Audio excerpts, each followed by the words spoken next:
Hello বন্ধুরা, 10 বাংলার music ভিডিওতে তোমাদের স্বাগতম। আশা করি তোমরা সকলেই ভালো আছো। নতুন বছরের শুরুতে তোমাদের জন্য 10 বাংলার মিউজিকের পক্ষ থেকে ভিন্ন রকম একটি মিউজিক এপিসোডের আয়োজন করা হয়েছে।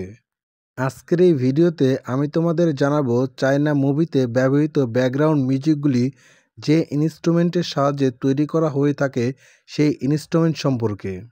তাহলে আর কথা না বাড়িয়ে ভিডিওটিতে একটি লাইক দিয়ে ভিডিওটি দেখা শুরু করে দিই।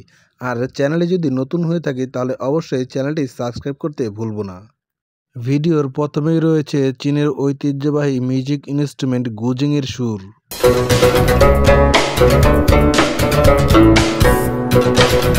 এটি একটি জনপ্রিয় এবং বিখ্যাত সুর। আমি যদি আপনাদের প্রশ্ন করি এটা আপনারা কোথায় শুনেছেন, অনেকেই হয়তো মনে করতে পারবেন না। আমি আপনাদের মনে করিয়ে দিচ্ছি। বিখ্যাত চায়না মুভি কুম্ফু হুসেল এর ব্যাকগ্রাউন্ড মিউজিকে গুজিংয়ের সুর ব্যবহার করা হয়েছিল। কুম্ফু হুসেল মুভিটি আমি বহুবার দেখেছি। এটি আমার একটি ফেভারিট মুভি। তোমাদের কার কার এটি ফেভারিট মুভি অবশ্যই কমেন্টে জানিয়ে দাও। ভিডিওর পরের মিউজিক ইনস্ট্রুমেন্টটির নামটি হচ্ছে ইরু, যা চীন সহ আন্তর্জাতিক অঙ্গনে ব্যবহৃত হয়ে থাকে।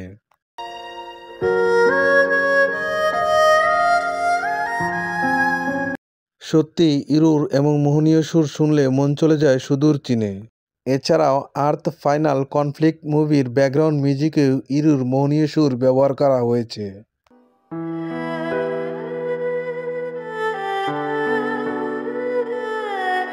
ভিডিওর পরের ইনস্ট্রুমেন্টটি হলো আরেকটি জনপ্রিয় ফ্লুইড ইনস্ট্রুমেন্ট ডিজি।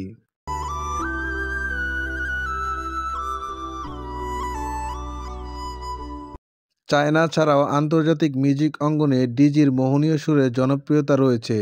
এছাড়াও লং লাইফ, হ্যাপিনেস সহ বিভিন্ন মুভির ব্যাকগ্রাউন্ড মিউজিকে ডিজির মোহনীয় সুর ব্যবহার করা হয়েছে।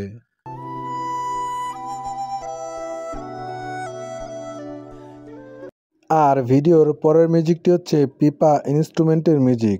এটি দেখতে কিছুটা বাংলাদেশি ইনস্ট্রুমেন্ট দোতারার মতো দেখতে।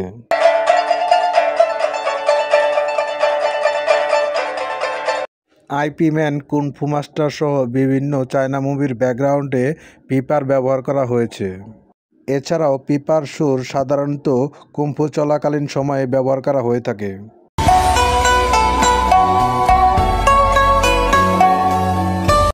আর ভিডিওর পরের মিউজিকটি হচ্ছে চীনের জনপ্রিয় ইনস্ট্রুমেন্ট গুকিনের মিউজিক।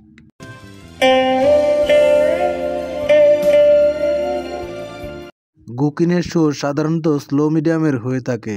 এছাড়াও বিখ্যাত সিরিয়াল মুভি দ্য আনটেম্পটের ব্যাকগ্রাউন্ড মিউজিক হিসেবে গুকিনের সুর ব্যবহার করা হয়েছিল।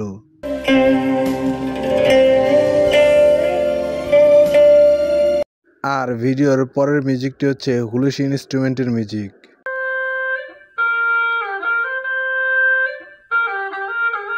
এটি চীনের খুবই সস্তা এবং কমন একটি বাদ্যযন্ত্র।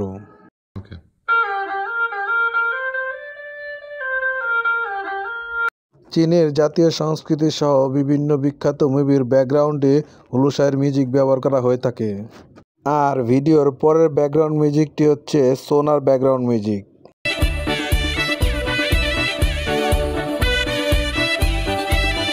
বর্তমান টেকনোলজি ইউজ করে সোনার সঙ্গে ইলেকট্রিক ডিভাইস যুক্ত করায় চীনে দিন দিন তরুণদের কাছে সোনার জনপ্রিয়তা বেড়ে চলছে। এছাড়াও সোনার মিউজিক বিভিন্ন ফিল্ম এবং সিরিয়াল মুভিগুলোতে ইউজ করা হয়ে থাকে। আর ভিডিওর পরের ব্যাকগ্রাউন্ড মিউজিকটি হচ্ছে Xiao fluid ইনস্ট্রুমেন্টের music.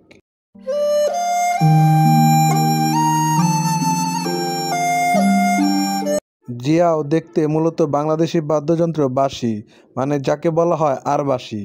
Xiao same টেকনিকে আরবাঁশির মতোই ইউজ করা হয় এবং এর সুর তোলা হয়।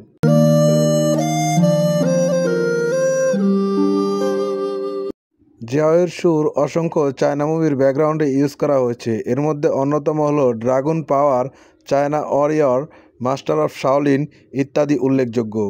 এছাড়াও চায়নার সঙ্গীত অঙ্গনে জিয়াওয়ের অন্যতম অবদান রয়েছে। আর ভিডিওর পরের ব্যাকগ্রাউন্ড মিউজিকটি হচ্ছে চায়না ভাষায় যাকে বলা হয় গু বা টেঙ্গু বা চাইনিজ ড্রামের মিউজিক।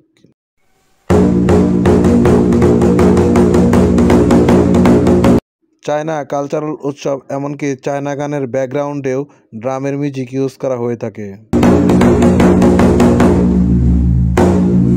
আর ভিডিওর পরের মিউজিকটি হচ্ছে বিয়ানজং ইনস্ট্রুমেন্টের মিউজিক।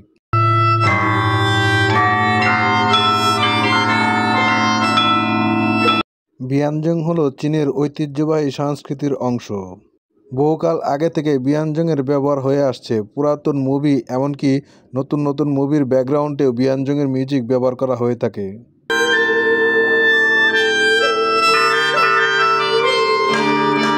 চায়না মুভিতে ব্যবহৃত ব্যাকগ্রাউন্ড মিউজিকগুলোর ইনস্ট্রুমেন্ট সম্পর্কে আজকের ভিডিওটি এই পর্যন্তই ছিল।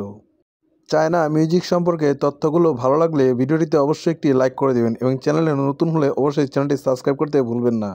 দেখা হবে নতুন কোনো ভিডিওতে। সেই পর্যন্ত প্রতিদিনের মতোই বলছি, ভালো থাকবেন এবং ভালো রাখবেন আপনার কাছের মানুষকে।